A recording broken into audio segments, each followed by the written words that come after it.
I think there's something slightly ironic about the fact that I'm up here talking with you guys this evening, because you see, at your age, I didn't give a damn about any of the things you guys are talking about and discussing and learning about here this weekend. I grew up in Calgary, Alberta, which is now the world headquarters for the tar sand industry. Like many of my fellow Albertans, I was an apathetic citizen at best in my early 20s, I'm ashamed to admit. I had never heard of a single environmental organization, and I didn't know anyone that belonged to one. I didn't attend community meetings, I didn't write letters to the editor, I never contacted my political representative, and in fact, I didn't even know who he was. I didn't even vote. I was too busy racing motorcycles, partying, playing basketball, and watching football on TV. I was too busy fulfilling all these short-term, selfish desires, while big oil helped Alberta's so-called progressive conservatives consolidate its now 41-year hold on power in an unaccountable democracy that often reminds me more of Nigeria than it does the United States. That all changed when I finished university and moved to Budapest, Hungary in 1993, shortly after the Berlin Wall fell. There, at the age of 30, I got my first environmental education. I was hired as a communications officer for a medium-sized international environmental organization called the Regional Environmental Center. Everyone there spoke English, but most of the 4 dozen or so employees were from countries in Central and Eastern Europe or the former Soviet Union. Places like Hungary, Slovakia, Russia, Poland, Romania, Bulgaria. They had all lived lives of quiet desperation and violence, and they were happy to be free to openly challenge the business community and their governments to improve the state of the environment. Many of them had been political and environmental activists during some of the most repressive regimes in modern history. Despite political realities that made public criticism of government dangerous, they were doing what they could to nurture democracy and to prevent unchecked industrial activity from poisoning the air, land, and water. The story I remember most vividly is Adriana's. Adriana is a young woman from Romania who, on December 21st, 1989, was one of thousands of people who gathered in Bucharest's Revolution Square to listen to a speech by the country's increasingly unpopular leader, Nicolae Ceausescu. Ceausescu was one of the most despotic leaders in the Soviet bloc, his regime one of the most staunchly Stalinist. Despite the fact the army had opened fire on a crowd in another city just 5 days earlier, Adriana and her fellow citizens, many of them students, jeered and booed Ceausescu in Revolution Square. Their vocal public condemnation of Ceausescu's tyranny kicked off an open revolt that spread to every major city in Romania over the next 2 days. 1,000 Romanians died, but the people would not be denied. Ceausescu and his wife were apprehended by the police, who quickly turned them over to the army. On Christmas Day, 1989, they were convicted of genocide and the illegal gathering of wealth. The tyranny was over. I was struck by the courage and the commitment Adriana and her fellow citizens had shown in their bid to overthrow a government that was clearly not ruling in the public interest. Where, I began to wonder, were these people at home? Although I grew up in a democratic country where it was perfectly acceptable to criticize the government, I didn't personally know anyone who had made an effort to actively influence public policy, apart from voting. And that struck me as odd. About the same time Adriana had recounted her harrowing tale in Bucharest, I was invited to accompany a delegation from the Regional Environmental Center to attend a major UN conference in Sofia, Bulgaria. It was the third Ministerial Environment for Europe conference, and it was the follow-up to the Rio conference. I became an instant fan of the Netherlands, but I watched in utter disbelief as Canada, aided and abetted by the United States, undermined every idea the progressive and outspoken Dutch proposed. Although it comes as no surprise to me now, it was shocking to me then how environmentally unfriendly the Canadian delegation was. So I vowed to look into Canada's environmental record when I returned home. What I have found since is shocking, and I no longer believe Canada to be the progressive environmental steward the world thinks it is. Perhaps it never was. The discovery changed my life, and since I returned to North America, I have been working in the spirit of Adriana and all the other activists I met in Europe for social and environmental justice here at home. One of the things I enjoy most now is teaching. Every summer, I spend a month outside in the wilderness with groups of interested and engaged students, people just like you, who have chosen much earlier than I ever did to learn about ecology, environmental issues, and how we might come to terms with them. 2 years ago, I went on an adventure with about 36 high school students.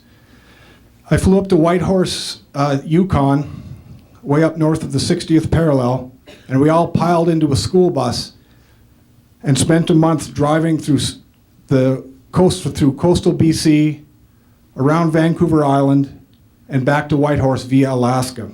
Along the way, we visited remote First Nations communities, conducted midnight science experiments on tidal flats, and learned to scuba dive in the fecund waters of the Georgia Strait. We also learned about a variety of environmental issues, from unsustainable forestry to fish farms and declining salmon populations, and climate change, of course. We talked a lot about climate change. And no matter how upbeat and positive we tried to make it, those wily high school students understood well enough that climate change was bad news getting worse. At the end of the course, as our ferry followed the gray whale migration route north to Alaska, I checked in with each student about what they had learned and how they felt about it. There were the usual comments about how cool and fun the trip was, but many took the time to reflect on how much they had learned, not only about environmental science and some of our pressing environmental issues, but about themselves and how they work in the world. I felt energized and optimistic to see how mature and thoughtful these students were, and to hear about the plans they were making about how to make the world a better place. But when I posed my question to one young woman, a bright 10th grader with a great sense of humor, who had been nothing but cheerful and cooperative the whole trip, she looked at me with a scowl on her face and said, "You know what makes me mad? Everywhere we go, people are always telling us about all these horrible environmental problems, and they tell us that it's up to us to fix them. Well," she continued, "I'm tired of it. For one thing, we didn't cause them. And for another, your generation isn't doing much about them either. Why should we?" I've heard similar comments from undergraduates who feel overwhelmed by the scope and severity of the issues we face, and who are angry and frustrated at the lack of action from our political representatives, both liberal and conservative, Republican and Democrat. One undergraduate told me that students in this environmental studies program at a small liberal arts college on the other side of the country were complaining to their professors about how depressing everything was, and that they were getting tired of hearing it. They wanted to know if they couldn't just talk about something else.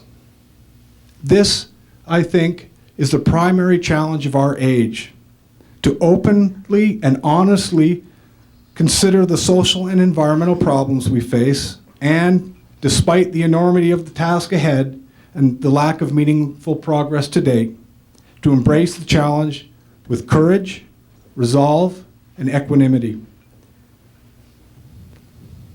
The reality is that along with the gift of being born into wealthy democracies, we've been bequeathed quite a mess. We don't really have much choice. Indeed, the fact we live in an open, democratic society obliges us to do the things that our fellow human beings in China and Myanmar and Russia can't do. I'm not going to spend too much time dwelling on the specific environmental issues, because you've been learning about them here this weekend, and I assume the fact you're here means you're probably well up to speed anyways.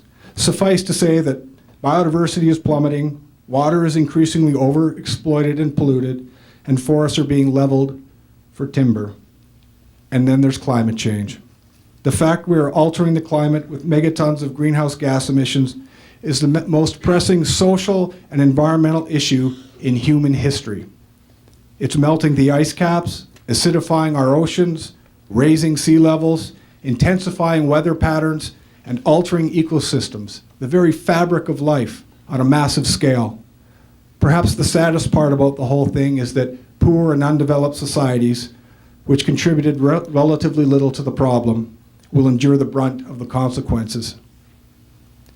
I think the key is to understand that these aren't really scientific or even environmental problems.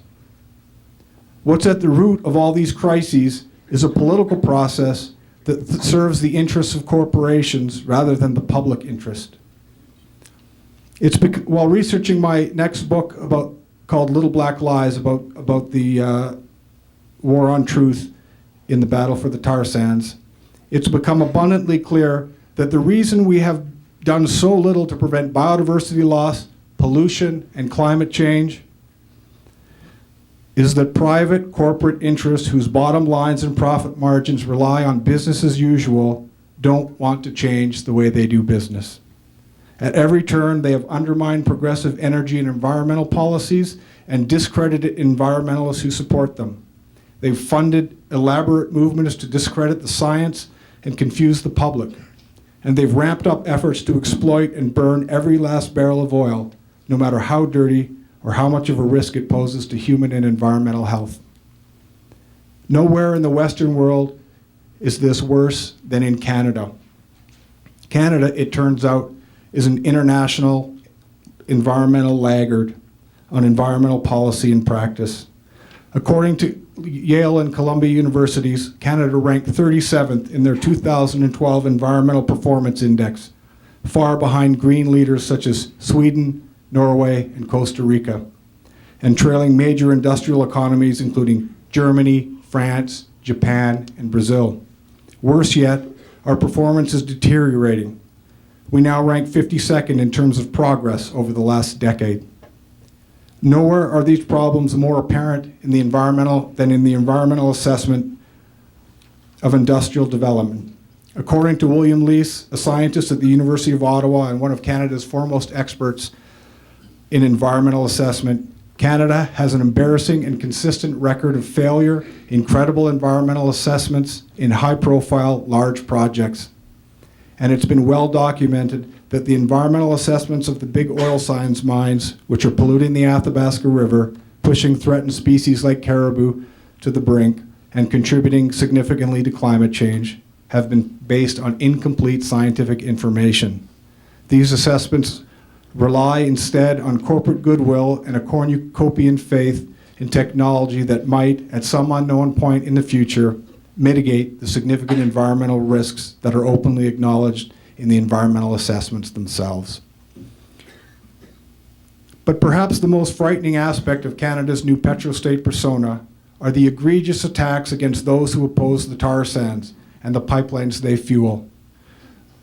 Oil industry lobbyists and politicians, backed by obsequious members of the media, have labeled Aboriginal and environmental groups as radicals, extremists, and adversaries.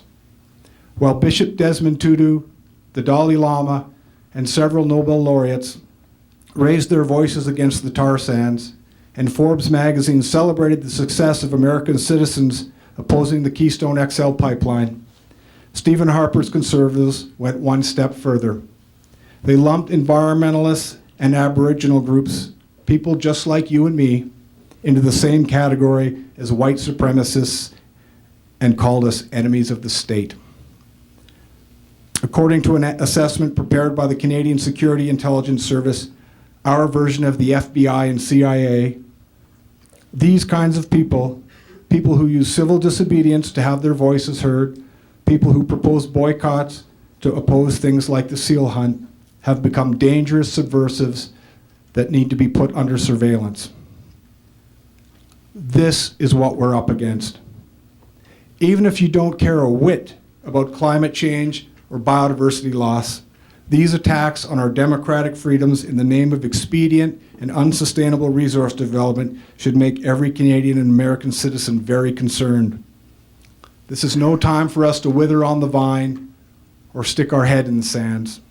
Instead, We need to embrace the challenge before us with courage, resolve, and equanimity. The challenges before us are enormous, but they can be overcome. Just look at what Adriana and her fellow citizens accomplished in Central and Eastern Europe. And just look at what all the good work of so many people accomplished on the Keystone XL pipeline. And as a dear friend reminded me recently, it's worth remembering what has been accomplished by those who came before us. The Wilderness Act, the Endangered Species Act, the Clean Air and Water Acts, NEPA, a network of national parks and wilderness areas that's the envy of the world. And now, unbelievably, the beginning of an era of dam removal, including the Milltown Dam just upstream from Missoula. These were battles hard fought and won, battles we won't have to fight again. And it has always been young people who have led the way. It was students who rode the buses to Birmingham during the Civil Rights Movement. It was students who stood in front of the guns at Kent State to help put an end to the Vietnam War. And it was students who stood in line to vote for Obama. And it will be students who will lead the way as we clean up government and the atmosphere. We have only just begun. Long-term social and environmental change will take the commitment of thousands of people years to accomplish. It is a long-term project, and it needs people like you to see it through. Remember that as you graduate from university and start families and careers of your own. Don't forget why you came to Rocky Mountain Power Shift in Missoula, Montana, beneath the watchful gaze of the Sapphire Mountains. Keep your inner fires burning. But like any fire, it will require tending or it will go out. If I may provide some unsolicited advice, it is this. Work hard, but not too hard. While change will require hard work, it is not up to any single individual to take the world upon their shoulders. Commit to do what you can, when you can, and make sure you leave room for it in your life. But don't work so much or so intensely that you burn out. Keep an open mind and read widely. Ideas change and knowledge is dynamic. It wasn't so long ago that the Earth was at the center of the universe, and now it revolves around the sun. Advocate for what you believe in, but be open to new ideas and creative ways of doing things. It is the inability of so many people to do this that has made these problems so difficult to resolve in the first place. And celebrate your successes, no matter how small or seemingly inconsequential. Social change is a long, difficult process. It will take time, and there will be much disappointment along the way. But there will be victories too, and celebrating them with your friends and colleagues will keep you strong and focused. Lastly, get out in the woods. Many of us got into this because we love being outside, watching grizzly bears cavort in a meadow or salmon spawning upstream. Nothing can feed your fire like a walk in the wilderness, just to remind you of why you do what you do. So thanks for coming out here this weekend. I think this has been a great success, and I wish I had the opportunity to attend something like this when I was an undergraduate. And the best of luck to every one of you in whatever you choose to do. Thank you.